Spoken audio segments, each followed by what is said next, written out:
Господин Дойчев, погледнете какво се случва тук. Това е безобразно, просто което правиш ти. Аз всичко, което трябва да правя, защото съм Господин Дойчев, вашия коментар за състава на кабинета, който чухте. Казах преди малко, че кабинета ще го коментираме, когато му приключи мандат, защото ще коментираме свършената работа.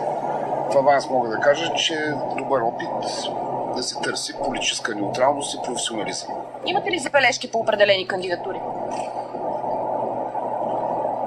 Ако имате предвид коментара на господин Петков преди малко, аз не мога да достигна до тази степен на съвършенство да протестирам срещу собствените си номинации.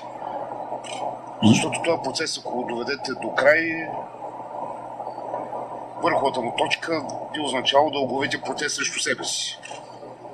Аз ако номинирам някого, предложа го, нося отговорност за него, за неговите действия, бездействия. Няма да го трансферирам на някой друг.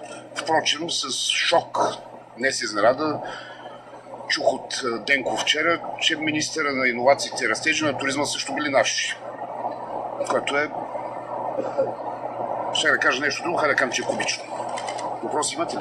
След като обаче не ви послуша господин Главчев, не послуша господин Борисов да стане служебен министър-председател, сега няма ли всичко това да се пише на вашата сметка? В крайна сметка всичко се пише на нашата сметка.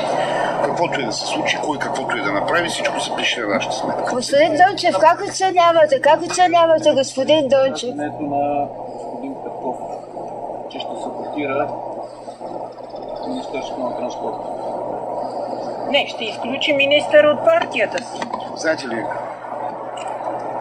политиците, ако се занимават само с изборния процес, ще забравят кои са останалите приоритети. В другото старо време политиците на избори състезаваха кой е по-качествен, кой има по-добри цели, кой е в по-добър резонанс с обществото, кой е по-инновативен, по-креативен.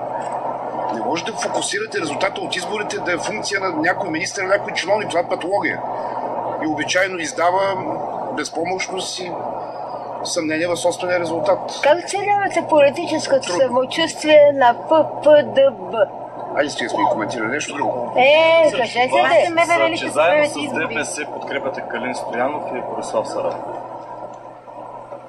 Да по втория или може би да по третия, министър на вътрешните работи се запознах с него, когато се гласуваше правителство в парламент. Той е предложен от господин Петков. Толкова в темата.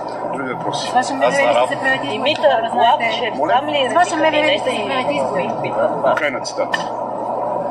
Това е цитат от един запис. Питам за вас. Димитър Главчев сам ли реди кабинета или се опитам? Само разбира се. Само разбира се, но ако ме попита за нещо, защото аз имам дълъг и експертен управленски опит, безспорно ще му помогна, до сега не ми е звънял. Заместник министър ще поставяте ли вие? Заместник министър ще поставяте ли вие?